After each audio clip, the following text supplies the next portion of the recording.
মুসলমান ইমানদার ভাইয়েরা আমার, ইমামে বুখারী রহমাতুল্লাহি আলাইহি দুনিয়ার জমিনে আসলেন। চোখ ভালো ছিল, চোখ অন্ধ ছিল না। যখন ইমাম বুখারী রহমাতুল্লাহি আলাইহির 8 বছর বয়স হয়ে যায়, মহান মাওলাই করিম তার 2টা চোখ রাখলেন, কিন্তু দৃষ্টি শক্তিটা উঠায় নিলেন। তিনি আর দেখেন না, চোখগুলো অন্ধ হয়ে গেলেন। ইমামে বুখারী রহমাতুল্লাহি আলাইহির মার ভিতরে একটা পেরেশানি সৃষ্টি হয়ে গেছে। ও মালিক, তুমি আমার সন্তানকে চক্ষু দিলা, আবার চক্ষুটা উঠায় নিলাম। ইমাম বুখারী রহমাতুল্লাহি আলাইহির মা সেজদায় গিয়ে আল্লাহর কাছে ডাক দিয়ে বলি, আল্লাহ, দুনিয়ার জমিনে কত মানুষকে তুমি চক্ষু দিলা, দৃষ্টি শক্তিও দিলা। অনেকের চোখ আছে কিন্তু দেখে না, দৃষ্টি শক্তি নাই। দুনিয়ার কত মানুষকে তুমি চক্ষু দিলা, দৃষ্টি শক্তিও দিলা। ও মালিক, আমার সন্তানের তো চোখ হারা ছিল না, দৃষ্টি শক্তি হারা ছিল না। জানি না কি কারণে তুমি আমার সন্তানের দৃষ্টি শক্তিটা উঠায় নিলাম। ও মালিক, আমি জানতেও চাই না কি কারণে তুমি আমার সন্তানের দৃষ্টি শক্তি উঠায় নিছো, কিন্তু আমি আমার সন্তানের জন্য সেজদায় পড়ে তোমার কাছে চাই, মেহেরবানি করে তুমি আমার সন্তানের দৃষ্টি শক্তি ফিরাইয়া দাও। যেই মাত্র ইমাম বুখারী রহমাতুল্লাহি আলাইহির মা সন্তানের জন্য দোয়া করলেন, সাথে সাথে মহান আল্লাহ তার দৃষ্টি শক্তি ফিরাইয়া দিলেন। কন্যা সুবহানাল্লাহ। ইমাম বুখারী রহমাতুল্লাহি আলাইহি সকালবেলা যখন ঘুম থেকে জাগ্রত হলেন, জাগ্রত হওয়ার সাথে সাথে 2টা চোখ খোলার সাথে সাথে যখন দেখতে পেলেন, দুনিয়া দেখতে পায়, আনন্দে আত্মহারা হয়ে মার কাছে গিয়ে বললেন, আম্মা, এই যে দেখো, যেই চোখগুলো আমার অন্ধ হয়ে গেছিল, মহান আল্লাহ আমারে সেই চোখগুলা ফিরাইয়া দিছেন। ইমাম বুখারী রহমাতুল্লাহি আলাইহির মা আবার সেজদায় পড়ে আল্লাহর শুকরিয়া আদায় করলেন। সুবহানাল্লাহ বলে। মা দোয়া করছে, চোখ দিয়ে দিছে। এই হুজুর দোয়া করলেও চোখ আল্লাহ হয়তো দিয়ে দিত, আমি দোয়া করলে দিয়ে দিত, আরেকজন হুজুর দোয়া করলে ফিরাইয়া দিত, এলাকার আলেম দোয়া করলে হয়তো চোখ ফিরাইয়া দিত। কিন্তু ব্যবধানটা কি হয়েছে? ইমাম বুখারী রহমাতুল্লাহি আলাইহি কিতাবের মধ্যে লিখছে, ইমাম বুখারী রহমাতুল্লাহি আলাইহি মার দোয়ার বিনিময়ে যেই চক্ষু পেয়েছিলেন, এই চোখের দৃষ্টিশক্তি আল্লাহ এত বেশি দিয়ে দিয়েছিল, চাঁদের আলোতে বৈশা, কোনো বাতি ছাড়া, কোনো লাইট ছাড়া, কোনো মোমবাতিও লাগে নাই, শুধু চাঁদের আলোতে বৈশাও উনি একটা কিতাব লেখছেন। কন্যা সুবহানাল্লাহ। আমি দোয়া করলে হয়তো চোখ দৃষ্টিশক্তি ফিরাই দিত, কিন্তু চাঁদের আলোতে বৈশা না। এজন্য বাবা, তুমি ব্যবসার সমস্যায় আছো, তুমি অসুস্থতায় ভুগছো, তোমার কৃষি কাজের মধ্যে ক্ষতি হইতেছে, আমি দোয়া করলে হয়তো সাময়িকভাবে তোমার এই সমস্যার সমাধান হয়ে যাবে। মার কাছ থেকে যদি দোয়া নিতে পারো, বাবার কাছ থেকে যদি দোয়া নিতে পারো, আল্লাহ পাক সাময়িকভাবে নয়, চিরস্থায়ীভাবে তোমার এই বালা মুসিবত দূর করে দিবেন। কন্যা সুবহানাল্লাহ। মার দোয়া নিলে মার দোয়া কবুল হয়, বাবার দোয়া নিলে বাবার দোয়া কবুল হয়। মা বাবা যদি বদ দোয়া করে, এটা কি কবুল হবে না? দুনিয়ার মুসলমান ইমানদার ভাইয়েরা আমার, বুখারী শরীফের একটা হাদিস মনে হয়ে গেছে আপনাদেরকে শোনায় দেই। হযরত ঈসা আলাইহিস সালামের জামানায় ঘটনা। ঈসা আলাইহিস সালামের জামানায় একজন ব্যক্তি ছিল, যেই ব্যক্তিটা ছিল বড় আবেদ, ইবাদত করতে ভালোবাসে, নামাজ পড়তে ভালোবাসে, তাসবিহ তাহলিল করতে ভালোবাসে, কোরআন তেলাওয়াত করতে ভালোবাসে। যখন একটু সময় পায়, সাথে সাথে কোরআন তেলাওয়াত আর নামাজের মধ্যে লাগা যায়। এই লোকটার নাম ছিল জুরাইজ। নাম কি ছিল? বুখারীর হাদিস, মনোযোগ দিয়ে শুনবেন যুবক ভাইয়েরা, যাদের মা বাবা আছে শুনো। লোকটার নাম ছিল জুরাইজ। সে তাসবিহ তাহলিল, ইবাদত, নামাজ, রোজা এগুলা করতে খুব বেশি ভালোবাসতেন।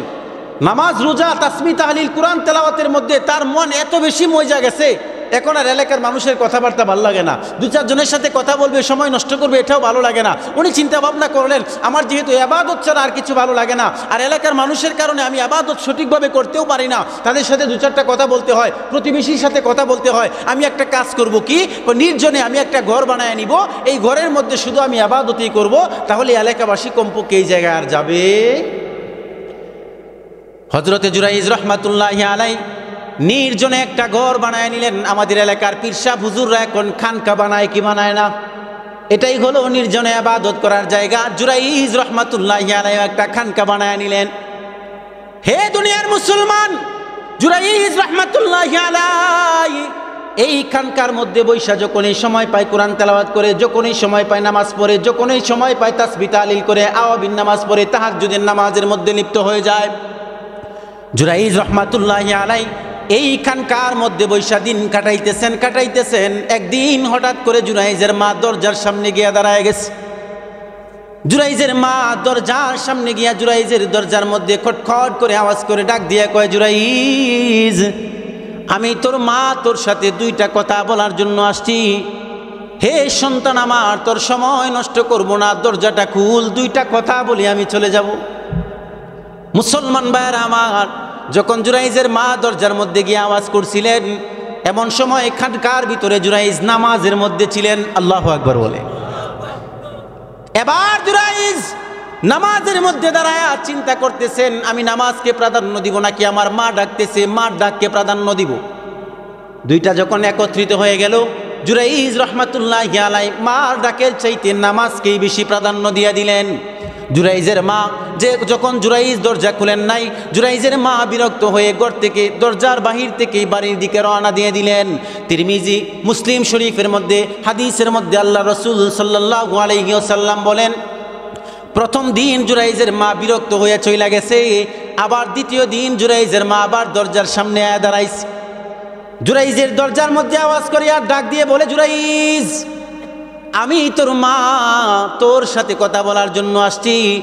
জুরাইজ রে, তোর সময় নষ্ট করতাম না, তোর সাথে আমি তোর কোনো সময় নষ্ট করব না, দুইটা কথা বলে আমি চলে যাব, বাবা দরজাটা খুল।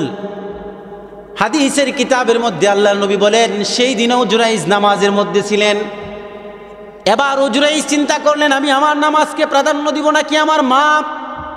জুরাইজ রহমাতুল্লাহি আলাইহি তখনও নামাজকে প্রাধান্য দিলেন, মায়ের ডাকে সাড়া দেয় নাই। দরজার সামনে থেকে মা বিরক্ত হয়ে আবার বাড়ির দিকে রওনা দিলেন। তৃতীয় দিন আবার যখন জুরাইজের দরজার সামনে মা এসে দাঁড়ায় যায়, দরজার মধ্যে আওয়াজ করে আর ডাক দিয়ে কয়, জুরাইজ, আমি তোর মা, তোর সাথে দুইটা কথা বলার জন্য আসছি, তোর সময় নষ্ট করব না, বাবা দরজাটা খুল, দুইটা কথা বলে আমি চলে যাব। হে দুনিয়ার মুসলমান, আল্লাহর নবী হাদিসের মধ্যে বলেন, সেই দিনও জুরাইজ নামাজের মধ্যে ছিলেন। কন্যা আল্লাহু আকবার। নামাজের মধ্যে তাইকা জুরাইজ আবার চিন্তা করে দেখলেন, আমি আমার নামাজকে প্রাধান্য দিব নাকি মায়ের ডাককে প্রাধান্য দিব। এলাকার যুবকেরা একটু মনোযোগ দিয়ে শোনো কথাটা। মা দোয়া করলে কবুল হয়, বদদোয়া করলেও কবুল হয়, আমার কথা না, বুখারী হাদিস। আল্লাহর ওলি জুরাইজ রাহমাতুল্লাহি আলাইহি চিন্তা করলেন, আমি আমার মার ডাককে প্রাধান্য দিব নাকি আমার বাবা নাকি আমার নামাজকে প্রাধান্য দিব। জুরাইজ রাহমাতুল্লাহি আলাইহি সেই দিনেও নামাজকে প্রাধান্য দিলেন, মায়ের ডাকে সাড়া দেয় না। জুরাইজের মা অন্য দিনের মতো বাড়ির দিকে রওনা দেয় নাই। এই দিন জুরাইজের মা জুরাইজের দরজার সামনে দাঁড়ায় দুইটা হাত তুলে আল্লাহকে ডাক দিয়ে কয়, মালিক, এই ঘরের মধ্যে যেই ছেলেটা নামাজ আদায় করতেছে, জিকির করতেছে, তাসবিহ তাহলিল করতেছে, ও মালিক, আমি জানি সে আল্লাহর একজন ওলি, তোমার খাস বান্দা, কিন্তু সে আমার সন্তান। আমি তাকে 10 মাস 10 দিন পেটের মধ্যে ধারণ করেছিলাম, ওয়াহনান আলা ওয়াহনিন, কষ্টের পর কষ্ট করেছিলাম, ওয়াফিসালুহু ফি আমাইন, শুধু তাই নয় 2 বছর পর্যন্ত দুধ পান করাইছিলাম। জুরাইজের মা মালিকরে ডাক দিয়া কয়, মালিক, আমি মা হয়ে তার দরজার সামনে 1 দিন নয়, 2 দিন নয়, 3 দিন আইসা ডাকলাম, আওয়াজ করলাম, ও মালিক, আমার ডাকে সাড়া দেয় নাই, আমি বরং কষ্ট পেয়েছি গো আল্লাহ। আমি তোমার কাছে জুরাইজের ব্যাপারে একটা নালিশ দিয়া যায়, তোমার কাছে জুরাইজের ব্যাপারে একটা বদদুয়া করে যায়, ও মালিক, তুমি আমার এই জুরাইজকে দুনিয়ার জমিনের মধ্যে কোনো পতিতালয় নারীর সাথে অপমান না করায়া মৃত্যু দিও না, কোনো বেশ্যা নারীর সাথে, কোনো খারাপ নারীর সাথে, কোনো জিনাকারী নারীর সাথে অপবাদ না লাগায়া মৃত্যু। বুখারীর হাদিস। কোনো নিকৃষ্ট নারীর সাথে, খারাপ নারীর সাথে অপবাদ না লাগায়া, অপমানিত না করে, অপদস্থ না করে, লাঞ্ছিত না করে, বঞ্চিত না করে তাকে মৃত্যু দিও না। বদদুয়া করছে কেডা? সাথে সাথে আল্লাহ কবুল করে নিছে। মুসলমান ইমানদার ভাইয়েরা আমার, কিছুদিন পর জুরাইজের মা দুনিয়ার জমিন থেকে বিদায় নিছে। জুরাইজের মা দুনিয়ার জমিন থেকে চলে যাওয়ার পরে জুরাইজ যেই জায়গায়, যেই খানকার মধ্যে বসে ইবাদত করত, এই খানকার পাশে একজন রাখাল ছিল, যেই রাখাল বকরি চড়াইতো। রাখালের কাজেই হলো বকরি চড়ানো, রাখাল বকরি চড়াইতো। এই জুরাইজের খানকার পাশে সে বসবাস করত। এই রাখাল এলাকার একটা মেয়ের সাথে তার সম্পর্ক হয়ে যায়। সম্পর্ক হতে হতে এক পর্যায়ে দেখা যায় এই রাখালের বাচ্চা এলাকার ওই মেয়ের পেটের মধ্যে চলে যায়। নাউজুবিল্লাহ বলে। এই রাখালের বাচ্চা এলাকার এই মেয়েটা, যে মেয়েটার সাথে তার সম্পর্ক ছিল, তার পেটের মধ্যে জিনার মাধ্যমে, বেবিচারের মাধ্যমে, কুকর্মের মাধ্যমে এই রাখালের বাচ্চা এই মহিলার পেটের মধ্যে চলে গেছে। কিছুদিন পর মহিলা দৌড় দিয়ে আইসে এই রাখালের কাছে, আইসা বলতেছে, দেখো তুমি যে আমার সাথে জিনা করছো, কুকর্মে লিপ্ত হইছো, তোমার সাথে কুকর্ম আর জিনা করার কারণে তোমার বাচ্চা তো আমার পেটের মধ্যে চলে আসছে, এলাকার মানুষের সামনে আমি কেমনে মুখ দেখাই। এই রাখাল এবার এই মহিলারে ডাক দিয়ে কইতেছে, দেখো আমার কাছে একটা পদ্ধতি আছে, একটা সিস্টেম আছে, যেটা তোমাকে জানায় দিলে তুমিও বাঁচতে পারবা, আমিও বাঁচতে পারবাম। নয়তো আমি এলাকার একজন রাখাল, আমার তেমন কোনো শক্তি নাই, ক্ষমতা নাই, আমাকে মেরে ফেলবে, তুমিও গরিব মানুষ, তোমাকেও মেরে ফেলবে। আমি যে পদ্ধতিটা তোমাকে বলবো, এই পদ্ধতিটা যদি তুমি অবলম্বন করতে পারো, আমিও বাঁচবো, তুমিও বাঁচবা, তোমার সন্তানেও ভালো একজন বাবা পেয়ে যাইব। আমার কথাটা বুঝতেছেন? আমি বাঁচবো, তুমিও বাঁচবা, বুখারীর হাদিস এবং মুসলিম শরীফেও এই হাদিসটা আছে। আমি বাঁচবো, তুমি বাঁচবা, এবং তোমার সন্তানও ভালো একজন কি পেয়ে যাইব, বাবা পাওয়া যাইব। কি পরামর্শ? এত সুন্দর পরামর্শ তো নেওয়া দরকার। তখন জুরাইজ এই রাখাল এই বেশ্যা নারীকে, এই নিকৃষ্ট নারীকে, খারাপ নারীকে সে পরামর্শ দিল, এলাকার মানুষ যখন তোমারে জিগাইব, এই মহিলা তোমার পেটের মধ্যে এই বাচ্চা কার? তোমার তো এখনো বিয়ে হয় নাই, কার সাথে কুকর্মের কারণে তোমার এই পেটের মধ্যে বাচ্চা আসলো তুমি বলো। তখন তুমি আমার কথা বইলো না, আমার কথা না বইলা তুমি বলবা, এই যে এই খানকার মধ্যে বৈশা ইবাদত করতেছে আল্লাহর ওলি নামে, আল্লাহর ওলি হিসাবে তোমরা সবাই যাকে চিনো জুরাইজ, এই জুরাইজের কুকর্মের কারণে, জিনার কারণে আমার পেটের মধ্যে বাচ্চা আসছে। কন্যা নাউজুবিল্লাহ। এখন আপনারা কি বলেন, বাচ্চাটা কি আসলে জুরাইজ না রাখালের? বাচ্চা জুরাইজের না, কিন্তু জুরাইজের মা বদদুয়া করছিল কি, কোনো বেশ্যা নারী, কোনো নিকৃষ্ট নারী, প্রতিতালয় নারীর সাথে অপবাদ না লাগায়া, অপবাদ মানেই তো মিথ্যা, কথাটা বুঝছেন না? অপবাদ না লাগায়া, অপমানিত, বঞ্চিত, লাঞ্ছিত না করে যেন মৃত্যু না দেয়। মুহতারাম হাজিরিন, যেই মাত্র এই মহিলা, এই খারাপ নারী, নিকৃষ্ট নারী বলে দিছে এই বাচ্চা আমার পেটের মধ্যে আসছে এই জুরাইজের কুকর্মের কারণে, এলাকার মানুষেরা সবাই গেছে জুরাইজের খানকায়, গিয়ে জুরাইজের খানকা ভেঙে ফেলছে, কিতাবের মধ্যে লিখছে আগুন দিয়ে পুড়ায় ফেলছে। এরপরে জুরাইজ মারপিট করতেছে। জুরাইজ আবার এলাকার মানুষদেরকে ডাক দিয়ে কয়, কি ব্যাপার তোমরা আমাকে এমনভাবে মারধর করতেছো কেন? আমার অপরাধটা কি আমাকে তো বলবা, কথা ঠিক না বেটি? আমার অপরাধটা কি আমাকে তো বলবা, কেন তোমরা আমাকে এমনভাবে মারধর করতেছো? অপরাধ বলে না। শেষ পর্যায়ে যখন অপরাধটা বললো যে তুমি এখানে বসে ইবাদত করো, জিকির করো, তাসবিহ তাহলিল করো, নামাজ পড়ো, পিশাব ফিরালি দেখাও, নিজেকে আল্লাহর ওলি হিসাবে প্রকাশ করো, অথচ এই মহিলার মধ্যে, এই মহিলার পেটের মধ্যে যে বাচ্চা, এটা তোমার কুকর্মের কারণে এই মহিলার পেটের মধ্যে গেছে। জুরাইজ বলে, ওয়াল্লাহি তাল্লাহি লিল্লাহি, আল্লাহর কসম করে বলতে পারি, এই মহিলার পেটের মধ্যে আমার বাচ্চা যাবে তো দূরের কথা, এই মহিলারই আমি কোনোদিন দেখি নাই। সুবহানাল্লাহ বলে। মুসলমান ইমানদার ভাইয়েরা আমার, যেই মাত্র জুরাইজ এই মহিলার দিকে তাকাইলো, তাকায়া ডাক দিয়ে বলতেছে, এলাকার লোকেরা শুনিয়া লও, এই মহিলার পেটের মধ্যে আমার বাচ্চা যাবে তাক দূরের কথা, এই মহিলাকে আমি কোনোদিন দেখি নাই। এবার এলাকার লোকেরা এই মহিলাকে আবার জিজ্ঞাসা করলো, হে মহিলা তুমি সত্যি করে বলো, এই বাচ্চাটা কি জুরাইজের কিনা? মহিলা আবার ডাক দিয়ে কয়, না আমি কেন মিথ্যা বলতে যাব, এই মহিলা এই পেটের মধ্যে, আমার এই পেটের মধ্যে যেই বাচ্চাটা আছে, এই বাচ্চাটা আর কারো না, এই বাচ্চাটা হলো জুরাইজের। মুসলমান ইমানদার ভাইয়েরা আমার, এরপরে জুরাইজকে বলতেছে এলাকার লোকেরা, হে জুরাইজ, এই বাচ্চা যে তোমার না, এর কোনো প্রমাণ তোমার কাছে আসেনি? প্রমাণ চাই না আমরা, সাক্ষী চাই না? হে জুরাইজ, এই বাচ্চা যে তোমার না, এবারে তো কইতাছে এই বাচ্চা তোমার, তুমি যে কইতাছো এই বাচ্চা তোমার না, এটাও হাদিসের কথা, তোমার কাছে কোনো প্রমাণ আসেনি। এখান থেকে আমাদের একটা শিক্ষা নেওয়া দরকার। এলাকার একটা নিকৃষ্ট নারী, এলাকার একটা খারাপ নারী, কোনো একজন আলেমের উপরে, কোনো একজন ইমামের উপরে, এলাকার মসজিদের ইমামের উপরে, মাদ্রাসার শিক্ষকের উপরে একটা কথা তুলে দিছে, বুঝবেন বা লোকেরা তুলে দিছে। তুলে দেওয়ার পরে দেখা যায় আমাদের সমাজের বর্তমান অবস্থাটা, খেয়াল করবেন কথাটা সত্য কিনা। আগামীকালকে সকালেই যদি আমার উপরে এলাকার কোনো খারাপ এবং নিকৃষ্ট একটা নারী আমার উপরে একটা কথা তুলে দেয় যে ভাই যদি আমার সাথে এই কাজটা করছে, আপনারা কি মনে করেন এই মহিলার কথার চাইতে, আমার কথার চাইতে এই মহিলার কথার এলাকার মানুষ বিশ্বাস বেশি করব? কথা ঠিক না বেঠিক? এখন বলেন তো, বিশ্বাস করাটা কি ভালো না খারাপ? খারাপ কি কিছু খারাপ না অনেক খারাপ? জুরাইজরে জিগায় যে তোমার কাছে কোনো প্রমাণ আছে কিনা এই বাচ্চা যে তোমার না, কেরে এই মহিলারে জিগাও যে এই জুরাইজের বাচ্চা যে এটা, এটার প্রমাণ কি আছে তোর কাছে? কথা ঠিক না বেঠিক? জুরাইজরে জিগানো লাগে করে, এই মহিলারা জিগাও। আমাদের ব্রেইন, আমাদের মগজ, আমাদের চিন্তা চেতনা কত নিচে চলে গেছে। এলাকার সামান্য একটা মুসল্লি, এলাকার সামান্য একটা মহিলা, এলাকার সামান্য একটা লোক যদি ইমামকে নিয়ে একটা কথা বলে, পরের দিন সকালে মসজিদ থেকে ইমাম বিদায় করে দেয়। কথা বলেন ঠিক না বেঠিক? কান খাড়া করে মনে রাখবেন, এইভাবে যদি কোনো অপবাদ দিয়ে কোনো ইমামকে, কোনো আলেমকে, কোনো মাদ্রাসার শিক্ষককে মাদ্রাসা মসজিদ থেকে বের করে দেওয়া হয়, আল্লাহর কসম করে বলি, এই এলাকার মধ্যে, এই মহল্লার মসজিদের মধ্যে হক্কানি কোনো আলেম আর কোনোদিন পাইবেন না। আপনি ঠিক বললেও ঠিক, না বললেও ঠিক, কোনো আলেম পাইবেন না। আজীব অবস্থা। যে ইমামের পিছনে 10 বছর পর্যন্ত নামাজ পড়লেন, আপনি মারা গেলে, আপনার কেউ মারা গেলে এই ইমাম গোসল করাইছে, জানাজা দিছে, কাফন দাফন দিছে, আপনার মহল্লার এলাকার সকল মানুষের জন্য দোয়া করছে, মর্দেগানদের জন্য দোয়া করছে। আপনি নামাজ পারেন না, নামাজ শিখাইছে, রোজা পারেন না, রোজা শিখাইছে, জাকাত পারেন না, জাকাত শিখাইছে, আপনি কোরআন তেলাওয়াত পারেন না, কোরআন তেলাওয়াত শিখাইছে। এই ইমামের উপরে হঠাৎ করে কোথায় থেকে এক নষ্ট মেয়ে আইসা, নষ্ট লোক আইসা, নষ্ট একজন মুসল্লি আইসা হঠাৎ করে নতুন নামাজি হয়েছে, ইমামরে ভুল ধরার চেষ্টা করে। এমন নামাজি আছে না নাই? ইমামরে ভুল ধরার চেষ্টা করে আইসা ইমামের ব্যাপারে একটা কথা বলে দিল, পরের দিন সকালে উঠে ইমামরে বিদায় করে দিলেন। এতদিন কার পিছে নামাজ পড়লেন? এখনো সময় আসে, ব্রেন ভালো করেন, চিন্তা চেতনা ভালো করেন। আল্লাহ আমাদেরকে বুঝার তৌফিক দান করে, বলি আমিন। মুসলমান ইমানদার ভাইয়েরা আমার, জুরাইজকে জিগায়, হে জুরাইজ, তোমার কাছে কোনো প্রমাণ আছে কিনা? জুরাইজ আবার ডাক দিয়ে কয়, হ্যাঁ আছে, আমার কাছে একটা প্রমাণ আছে। আল্লাহু আকবার বলে, হ্যাঁ আছে, আমার কাছে একটা প্রমাণ আছে। তোমার কাছে কি প্রমাণ? তোমার কাছে কি সাক্ষী আছে? সাক্ষীটাকে হাজির করো।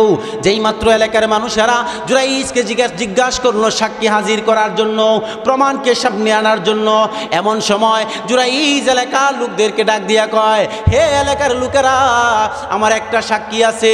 সেই সাক্ষীটাকে এই মহিলার পেটের মধ্যে যেই বাচ্চাটা আছে, সেই হলো আমার সাক্ষী প্রমাণ। এই পেটের মধ্যে যে বাচ্চাটা আছে, এটাই হলো আমার সাক্ষী, এটাই হলো প্রমাণ। বুখারী এবং মুসলিমের হাদিস। এখন তো এই পেটের মধ্যে বাচ্চা, এ কেমনে সাক্ষী দিব? কোন সময় বড় হইব, কোন সময় সাক্ষী দিব, কি করব না করব? মোহতারাম হাজিরিন, জুরাইজরে রাখছে, জেলখানার মধ্যে বন্দি করে রাখছে। দেখেন, জুরাইজরে জেলখানায় বন্দি করে রাখছে, প্রমাণ কিন্তু এখনো দোষী সাব্যস্ত হয় নাই। জেলখানায় বন্দি করে রাখছে, আর এদিক দিয়ে মহিলা স্বাচ্ছন্দ্য বুঝে চলাফেরা করতেছে, যখন খাবার দরকার খাইতেছে, যখন ঘুমানির দরকার ঘুমাইতেছে, যখন হাঁটার দরকার হাঁটতেছে, তার কোনো সমস্যা নাই। আর ওই দিক দিয়ে জুরাইজরে জেলখানায় বন্দি করে রাখছে। কত মগজ, চিন্তা চেতনা কত নিচে চলে গেছে আমাদের। জুরাইজ জেলখানায় আছে, এই মহিলার পেট থেকে যখন বাচ্চা প্রসব হলো, বাচ্চা প্রসব হওয়ার পরে এই জুরাইজের সামনে এই বাচ্চাকে কুলো করে নিয়ে গেল। এলাকার মানুষ একজন আর একজনের সাথে রং তামসা করতেছে যে জুরাইজ পাগল হয়ে গেছে, জিনা তো করছেই, অন্যায় তো করছেই, সাথে সাথে পাগলও হয়ে গেছে। কেমনে? ওই বাচ্চা আবার কেমনে কথা কইব? তাই আরেকজন মুরব্বী কয়, যাক, তারপরে হুজুর মানুষ কইছে যেহেতু, যা সামনে লয়ে যা, দেহি কি করে। আছে না এরকম কিছু মুরব্বী? সামনে লয়ে যা, দেখি না কি করে। যেই মাত্র জুরাইজের সামনে নিয়ে গেছে, সাথে সাথে ঘটনা অনেক লম্বা, আমি শর্ট করে বলতেছি। যেই মাত্র জুরাইজের সামনে নিয়ে গেছে, জুরাইজ বাচ্চাটাকে ডাক দিয়ে বলতেছে, বাচ্চা, তুমি যে দুনিয়ার জমিনে আসছো, তুমি দুনিয়াতে আসতে গিয়া কোনো না কোনো বাবার পরশ লাগছে। কথা ঠিক না ঠিক? কোনো না কোনো বাবার পরশেই তুমি দুনিয়াতে এসেছো। তুমি যদি সে আল্লাহর গোলাম হয়ে থাকো, তাহলে তুমি প্রমাণ করে দাও, তুমি বলে দাও, তুমি যে দুনিয়াতে আসছো, তুমি দুনিয়াতে আসার মাধ্যমে তোমার বাবাকে। মুসলমান ইমানদার ভাইয়েরা আমার, যেই মাত্র জুরাইজ এই কুলের বাচ্চাটাকে, শিশু বাচ্চাটাকে কুলের মধ্যে নিয়ে এই বাচ্চাটাকে জিজ্ঞাসা করলো, তোমার বাবাকে তুমি বলিয়া দাও। মুসলমান ভাইরানি আমার, সাথে সাথে মহান আল্লাহ পাক রব্বুল আলামিন এই বাচ্চার জবান খুলে দিলেন। সুবহানাল্লাহ বলে, একটু আস্তে কর না, সুবহানাল্লাহ।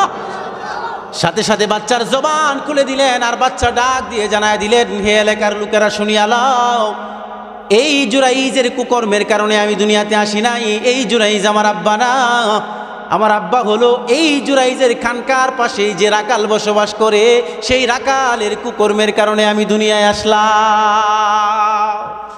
হাদিসের মধ্যে 3 জন সন্তান এমন আছে, যেই 3 জন সন্তান দুনিয়াতে আসার পরে একেবারে কুলে থাকা অবস্থায় কথা বলছে। সুবহানাল্লাহ বলে। কয়জন সন্তান? একজন হলো এই জুরাইজের সাক্ষী দিয়েছিল, জুরাইজের পবিত্রতার সাক্ষী দিয়েছিল।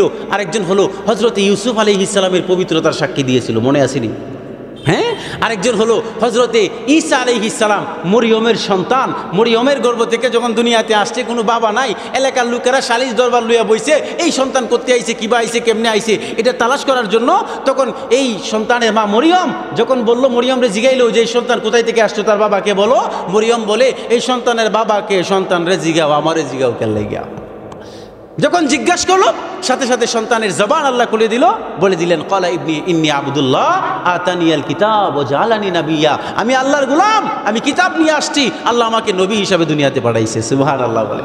এই তিনজন সন্তান দুনিয়াতে আইসা মায়ের কুলে থাকা অবস্থায় কথা বলছে। মোহতারাম হাজরিন, যুবক ভাইয়েরা, এলাকার যুবক যুবতী, মহিলা, মেয়েরা, যুবক ভাইয়েরা যারা আসো, আমি তোমাদেরকে এই ঘটনা বলে যে বিষয়টা বোঝাতে চেয়েছিলাম, মার দুয়ায় যেমন ইমাম বুখারী রাহমাতুল্লাহি আলাইহি চোখের পাওয়ার পেয়েছিল, মার বদদুয়ায় এই যে জুরাইজ এত বড় ওলি হওয়ার পরেও, এত বড় বুজুর্গ হওয়ার পরেও, এত বড় আলেম হওয়ার পরেও লাঞ্ছিত, বঞ্চিত, অপমানিত হয়েছে কিনা? এই জন্য মায়ের দোয়া নিব, পারবো তো ইনশাআল্লাহ। যাদের মা দুনিয়ার জমিন থেকে চলে গেছে, তারা বুঝে মার কি দাম, তারা বুঝে মা হারার কি যন্ত্রণা। কথা ঠিক না বে ঠিক?